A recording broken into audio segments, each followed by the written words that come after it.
श्रीमद् भागवत यों तो कृष्ण पर ग्रंथ है, भगवान कृष्ण की कथा है ना। शिव पुराण में शंकर जी की, रामायण में राम जी की, देवी भागवत में भगवती की, विष्णु पुराण में भगवान नारायण की, कच्छप में भगवान कच्छप की, मत्स्य पुराण में भगवान मत्स्य की। ऐसे ही श्रीमद् भागवत में भगवान कृष्ण की कथा है। लेकिन व्यास जी ने वंदना किसकी की? सत्यम परम धीमहि। बोले मैं भगवान की वंदना तो करता हूं, लेकिन कौन से भगवान? सत्य स्वरूप भगवान, भगवान सत्यनारायण की वंदना। बोले क्यों?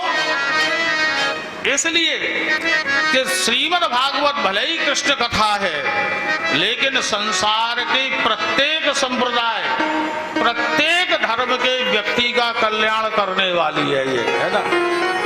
देखो हो सकता है कि अगर यहाँ व्यास जी कहते कि कृष्णम परम धीमहि, भगवान कृष्ण की वंदना करता हूं, तो हम आप जैसे कृष्ण भक्त तो प्रसन्न हो जाते, चलो भगवान कृष्ण का ग्रंथ है। लेकिन शंकर जी के भक्त कहते भैया हम क्यों सुने, ये तो कृष्ण कथा है। और अगर कहते भगवान शंकर की वंदना करता हूं, तो राम जी के भक्त कहते बोले हम क्यों सुने, ये तो शंकर जी की कथा है, शंकर जी का प्रणाम है। और राम जी की वंदना करते तो कृष्ण भक्त कहते हम क्यों सुने। बोले तात्पर्य, बोले ग्रंथ सबका कल्याण करने वाला है, और सत्य स्वरूप अगर कोई है तो एकमात्र भगवान ही सत्य स्वरूप है ना। कल हमने बताया आपको तो भगवान का स्वरूप क्या है?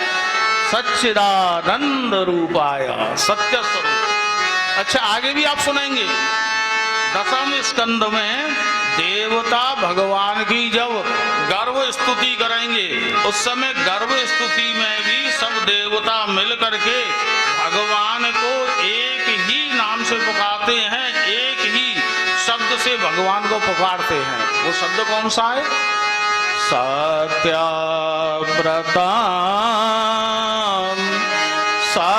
सत्यपराम त्रिसत्याम सत्यस्य योनिं निहितं च सत्ये सत्यस्य सत्यमृतसत्यनेत्रं सत्यात्मकं त्वां शरणं प्रपन्ना।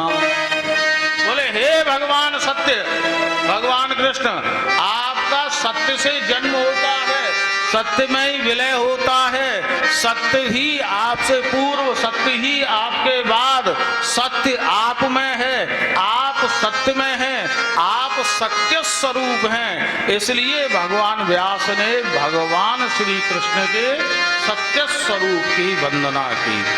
बोलिए सत्यनारायण भगवान की।